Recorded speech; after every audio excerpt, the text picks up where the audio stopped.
오늘 우리에게 주신 하나님의 말씀은 마태복음 18장 15절에서 20절입니다.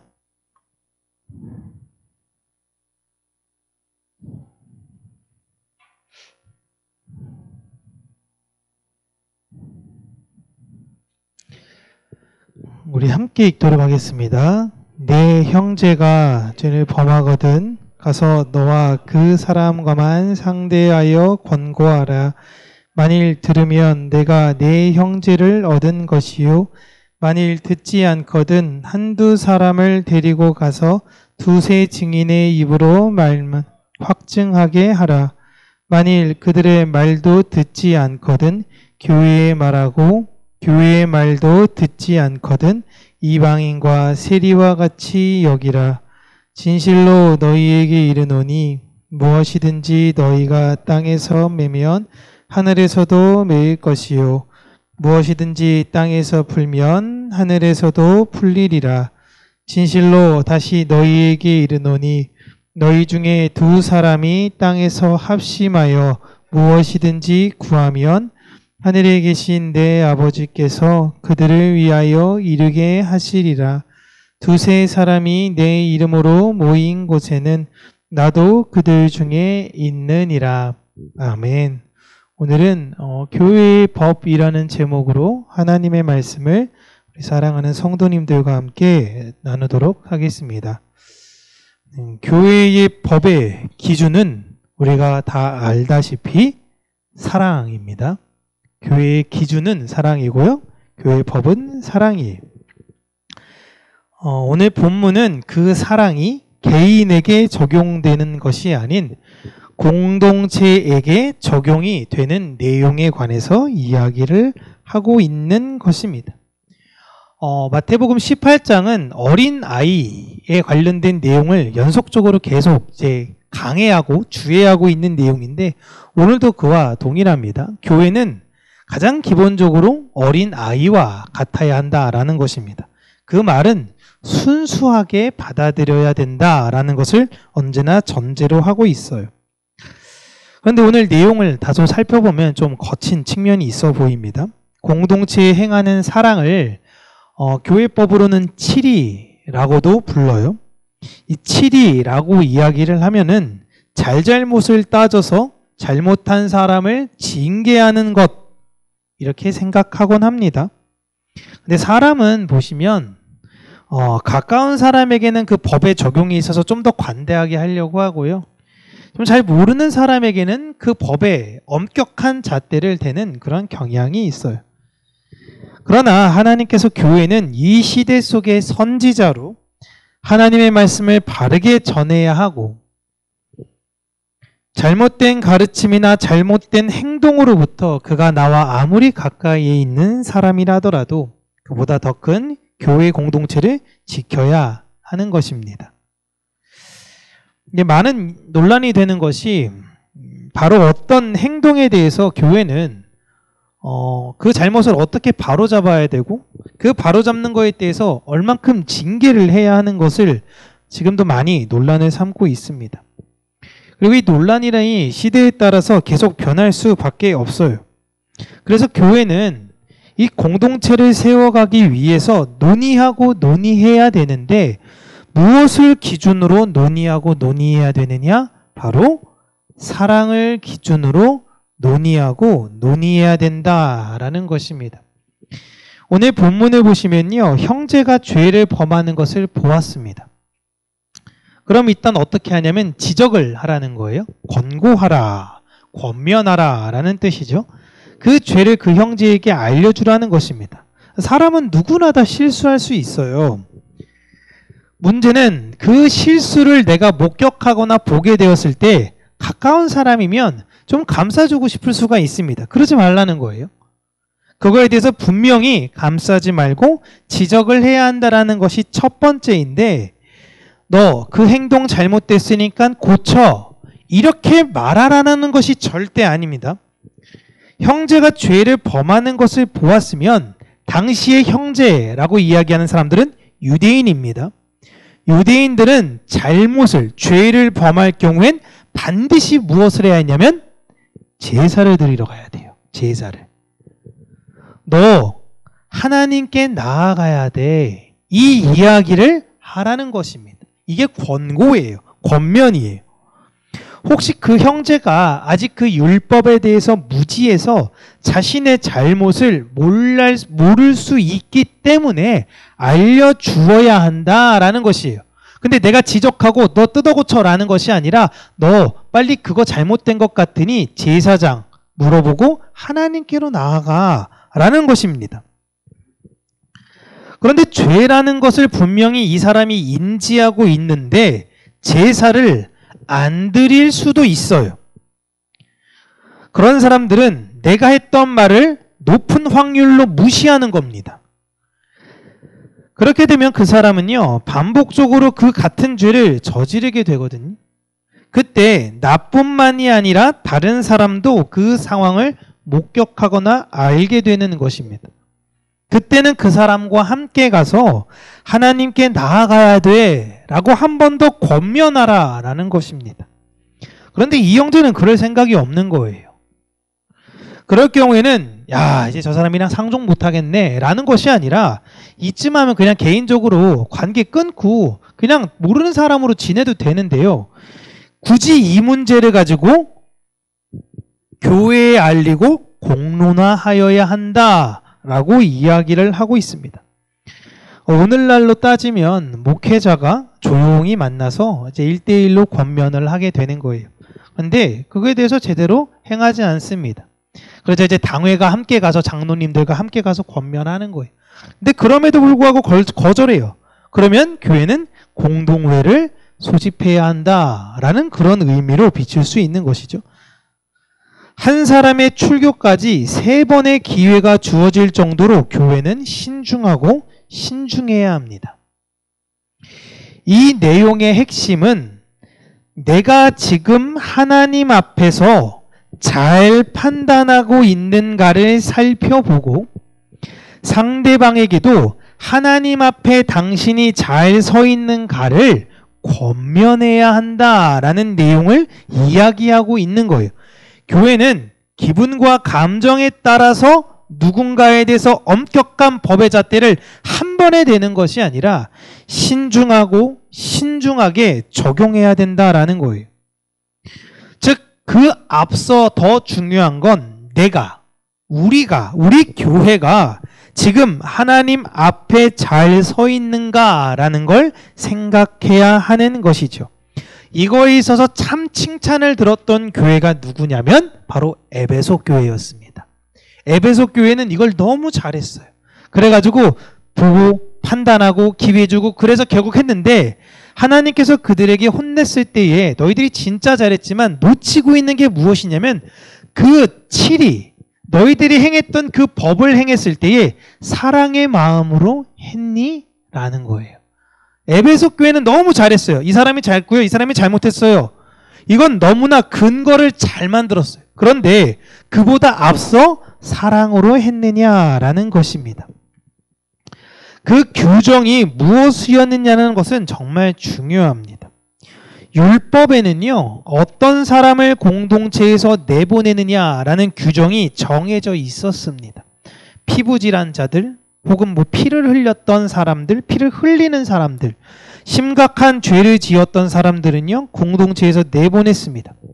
그런데 이제 교회는 딱히 그런 규정이 만들어진 지 얼마 안 돼서 없어요. 규정이 없어요. 그리고 당시에는요, 잘못했어요. 그러면 제사를 통해 하나님께 나아가면 아주 심각한 돌에 쳐 죽일 정도의 문제가 아니라면 문제는 해결되었습니다. 그런데 이제는 제사도 없습니다. 그 사람이 진짜 하나님한테 나아갔느냐 아니느냐에 대해서 판단 내리기가 너무 어려워요. 형제여, 하나님께 나아가서 용서를 구하십시오. 나중에 만나서 나아갔습니까? 예, 했습니다. 그러면 그냥 끝이에요. 제사는 제사 드렸습니까? 안 했는데요. 이건 명확한데요. 이거 우리가 알 수 있는 방법 자체가 없는 것입니다. 실제로 이 문제가 초대교회 때 계속 발생했습니다. 그래서 많은 사도들이 교회 공동체를 이끄는데 어려움이 있었어요. 여러분, 제가 예전에 하이델베르그 요리 문답을 했던 이유와 지금 구역 공과를 통해서 성경의 뼈대를 가르치려는 이유는 지금까지 계속 교회 안에서 논쟁이 되어졌던 그런 부분들, 논의했던 내용들을 정리한 것이라 이것이 교회에 있어서 어떤 뼈대가 되는 어느 정도의 법이 되기 때문에 가르쳐 드리는 거예요. 기준점이 되기 때문에. 물론 하이델베르그는 1500년대에 정리가 되었고 그 이후에 100년 있다가 1600년대에 웨스트민스터 소요리 문답이 나오기도 했습니다. 그런데 그 이후로는요, 이게 모여서 정리하는 내용들이 없어요. 1600년대까지만 하고 그 뒤로는 잘 요약된 게 없습니다. 성경의 큰 뼈대의 내용은 충분하다고 해도 그 틀 속에 나오는 일상의 해석들을 계속 교회는 논쟁해야 하는 것인데, 개신교에서는 이 논쟁이 총회의 법이 있다고는 하나 사실상 담임 목사의 결정으로 이루어지는 부분들이 너무 큽니다. 사실은 담임 목회자의 이야기가 법이 되어져 버린 경우가 너무 커요. 논의를 하는 것 자체가 아직 신앙을 잘 모르는 분들에게 최소한의 지침을 주려는 교회 공동체의 사랑의 행위예요. 그래서 당회가 있고 재직회가 있고 함께 모여서 연약한 사람들이 신앙을 어떻게 하는 게 좋을까라는 걸 논의해야 되는 거예요. 내가 옳고 당신이 틀렸어. 신학 시작하는 사람들에게 막 이렇게 해야 돼, 저렇게 해야 돼 라는 율법의 짐을 지어주려는 것이 아니라 이제 교회 안에서 신앙을 시작하는 사람들에게 예수 그리스도의 사랑과 그 은혜를 자유와 절제 안에서 어떻게 해야 하는지를 논의해야 하는 거예요. 초대교회에서 사도들도 교회를 사랑하기에 오랜 시간 동안 논란이 되었던 것들을 예루살렘에 모여서 정리를 했습니다. 이쪽 교회의 법과 저쪽 교회의 법과 이쪽 교회의 법과 다 틀린 거예요. 그래서 이거에 대해서 한번 모여서 우리가 정리를 하자라는 것을 했습니다. 그래서 냈던 결의문이 무엇이냐면 사도행전 15장 20절과 21절인데 우리 함께 읽겠습니다. 다만 우상의 더러운 것과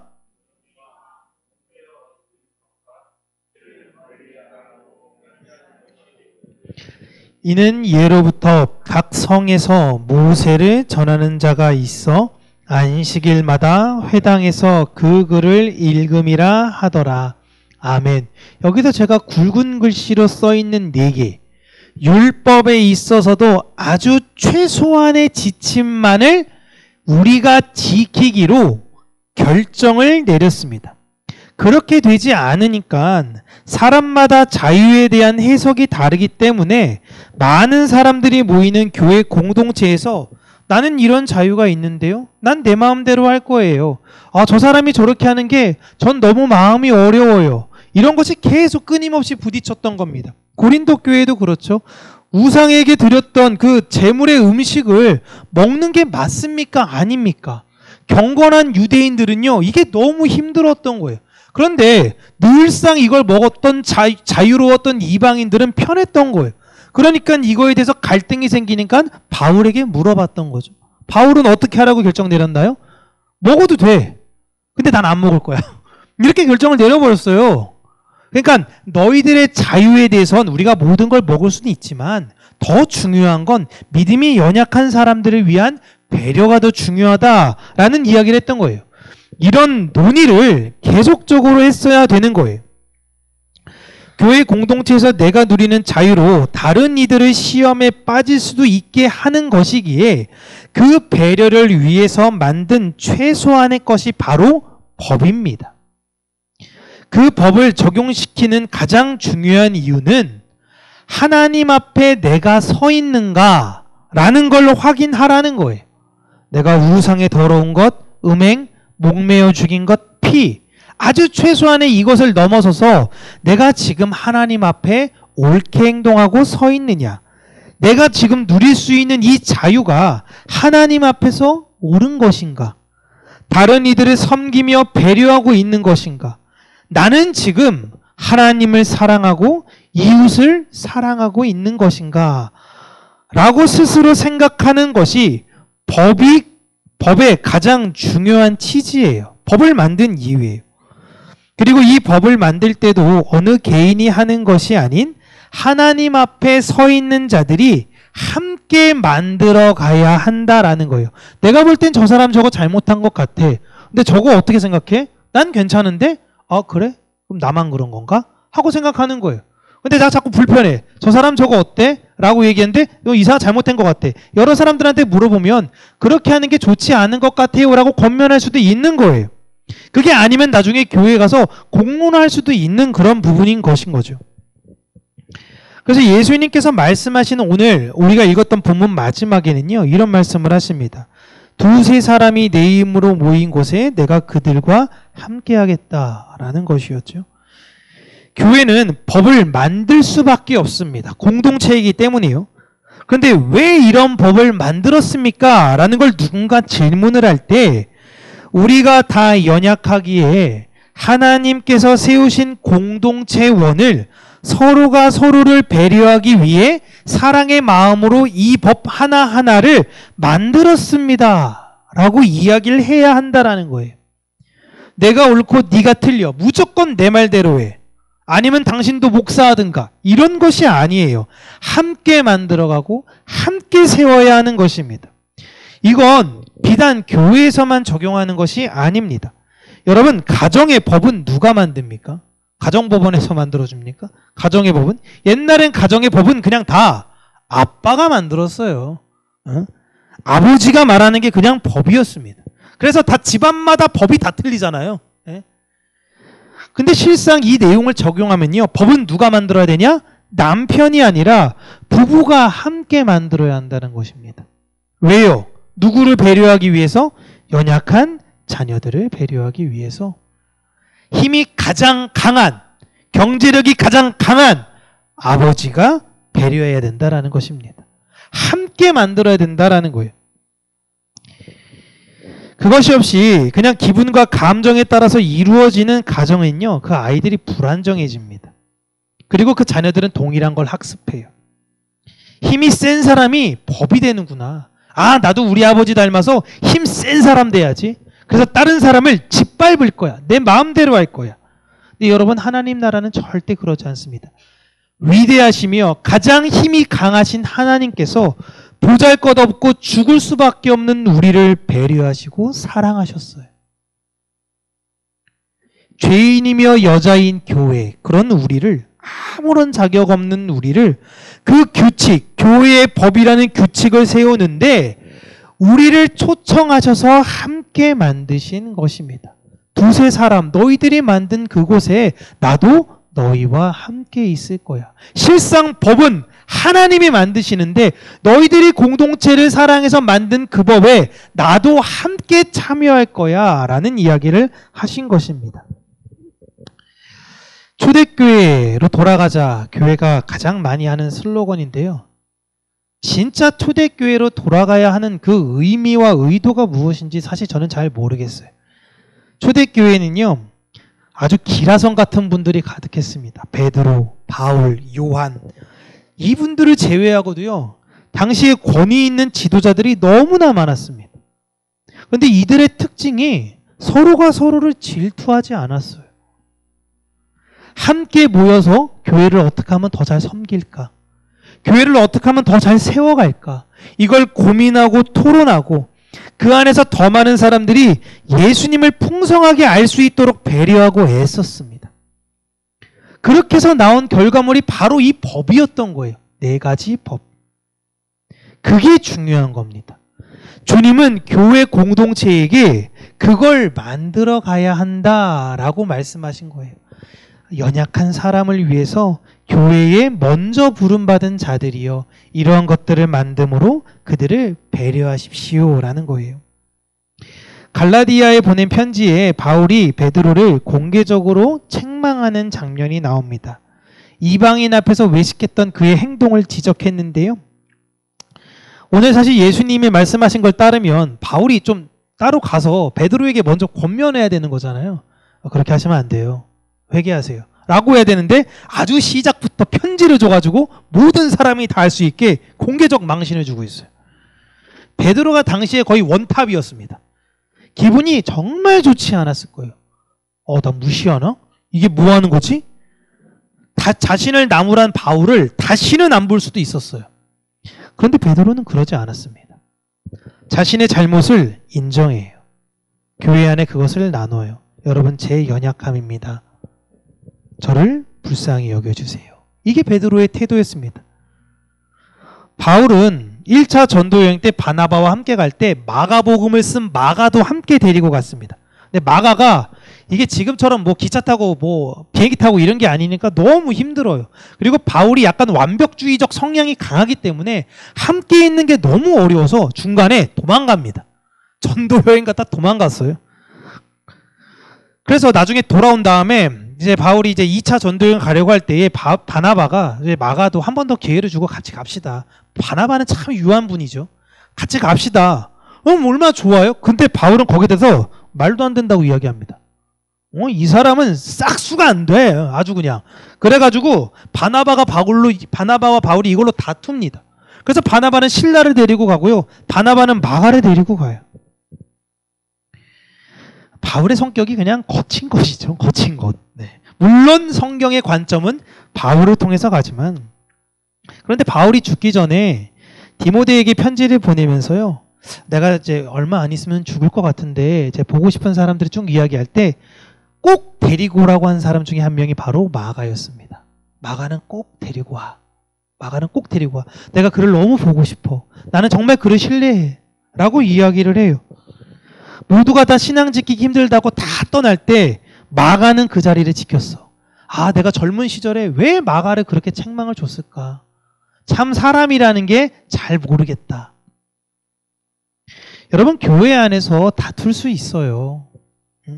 생각이 다른 게 당연합니다. 그러나 우리의 모든 생각 시작점과 기준점은 바로 하나님 앞에 내가 서 있느냐라는 생각을 항상 가지고 있어야 된다라는 것입니다.